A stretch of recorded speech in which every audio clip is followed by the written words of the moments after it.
Over the years, we've offered a lot of different analogies to help you get your thoughts around this vibrational world, because you live in a very see it, hear it, smell it, taste it, touch it world. And what you translate with your physical senses is so satisfying to you, you're really, at least in the beginning, not that excited to hear about the vibrational world that really is what is happening. So we explain to you that your emotions help you to know what your vibrational frequency is. But it's not just what your frequency is. It's not just what your vibrational offering and therefore rendezvousing with things like it is. It's your vibrational frequency in relationship with the frequency of your true heart, with the frequency of your true desire, with the frequency of your most expanded beingness, with the frequency of the source within you.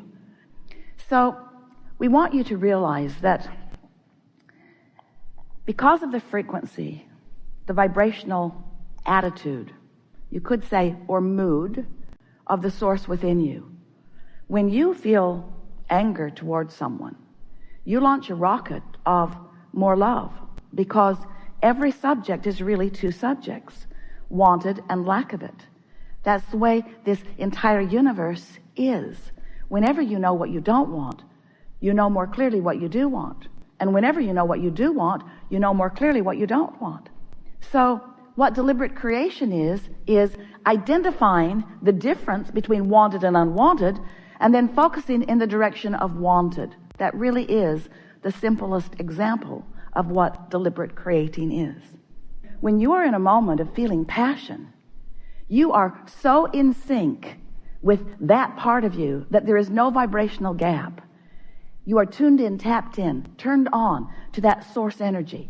And the whole of you is focused in this moment, having this conversation, having this experience.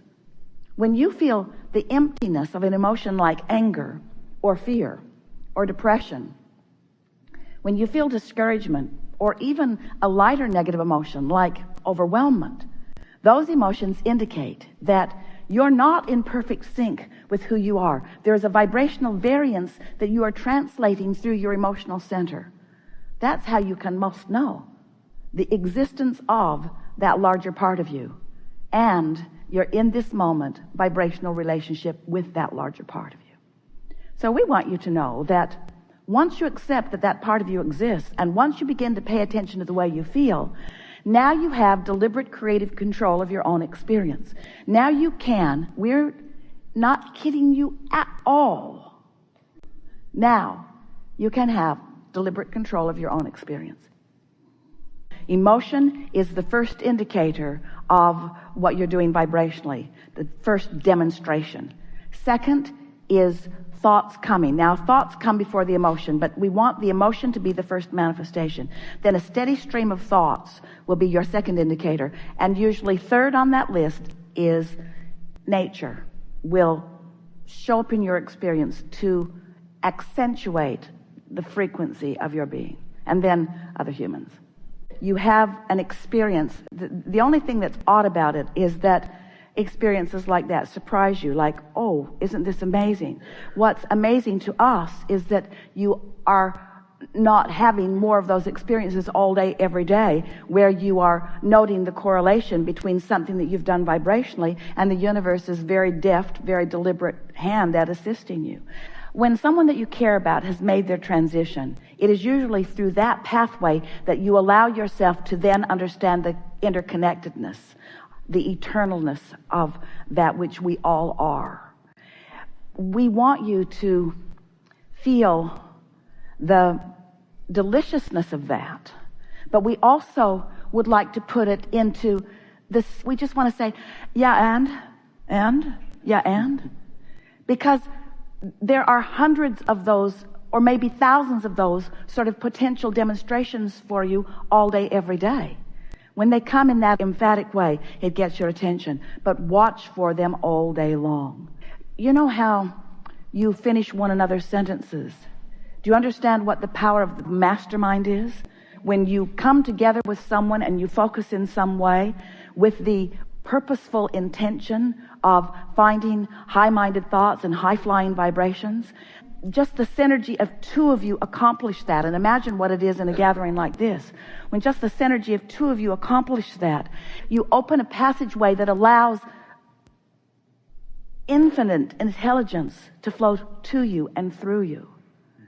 We can't even find words to demonstrate. We just want to say that things like that are happening all day that you don't even know are happening. There are all kinds of rendezvous on your behalf, insightful things that are coming to you.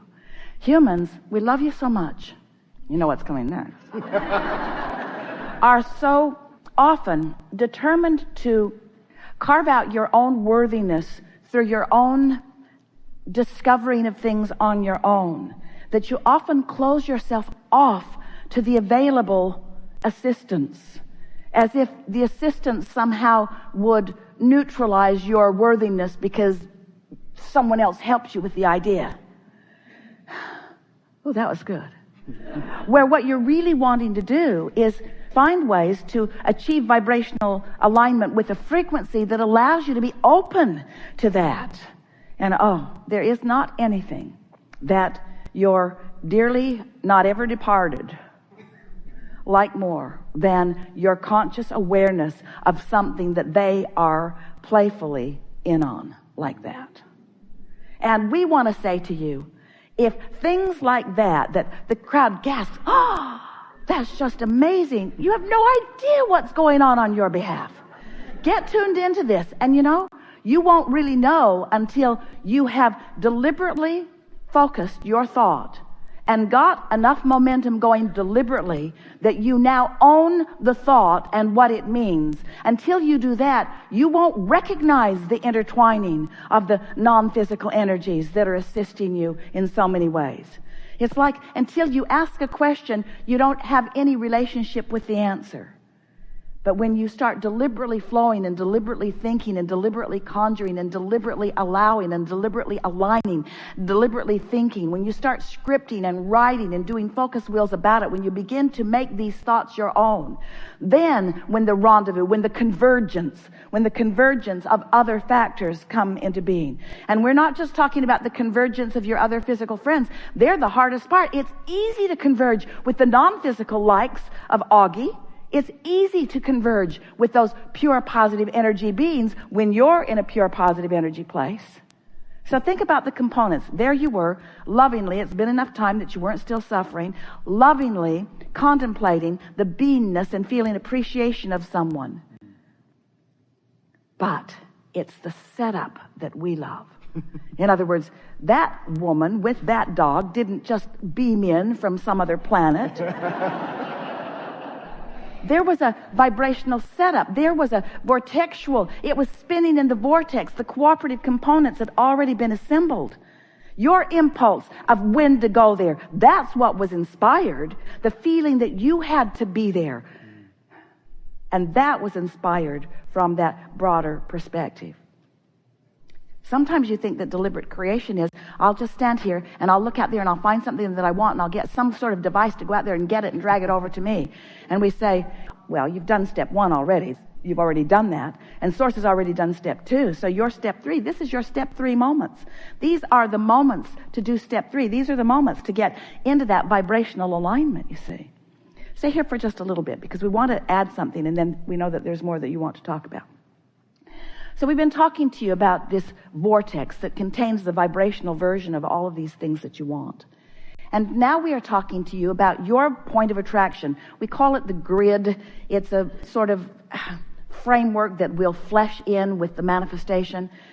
Haven't really found the perfect way to describe to you your point of attraction that will help you to get your thoughts around it. But your point of attraction, your beingness, your grid that will fill in with all of the other things is happening right now.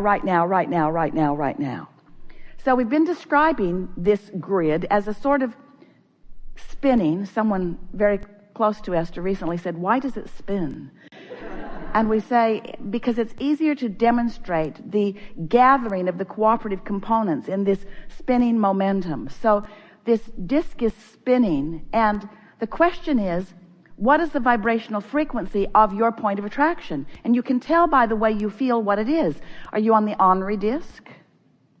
Are you on the grieving disc? Are you on the high-flying disc? The appreciation disc? The love disc? In other words, there is this emotional scale, and what your mood is, you know what we mean by that. You know where you hang out. Esther has in the past described herself as, and we've described her as being on the overwhelmment disc. Too much to do, not enough time to do it in. Sort of like the 7 dwarves, you know, there was grumpy and happy. There was despondent, guilty. There was the guilty dwarf, you remember him? Blameful. About 100 dwarfs now. And you can tell by the way you feel where you're hanging out. Not all the time, but sort of commonly. You know where you usually end up. And we just want to point out that where you usually hang around is what gathers around you. If you look around you and there are ornery people around you, you sort of have to acknowledge that you're on the ornery disc. You sort of showed up at the ornery rendezvous. And if you're on the happy disc, or on the appreciative disc, or on the loving disc, you can tell. And this is what we want to call your attention to. So we've been suggesting that you get on the high-flying disc, on that high-flying, good-feeling disc. And our physical friends say, well, how do we do it? And we say, you were born there. You were born there, but you don't usually maintain it because you're so practical in your sifting and sorting and in your trying to fix things from a physical standpoint rather than wanting to achieve a vibration that attracts things. If you can make that distinction, if instead of working things out through action, you can instead work things out by choosing a vibrational frequency and letting law of attraction work it out. But before you can do that, you've got to accept that you're worthy to begin with, that you're not here proving worthiness through struggle. And that's a hard thing for a lot of physical friends to give up, because you want your effort to count for something. And we want any effort that you're applying to be applied toward wanting to be on the high-flying disc. We want it to be a mental effort, but we don't want it to be effort, because in the moment that it turns to effort, then you're not on the high-flying disc. So that's a good understanding, isn't it? We have enjoyed this interaction, and words do not do justice to the party that we have as we feel the logic and alignment that takes place within you.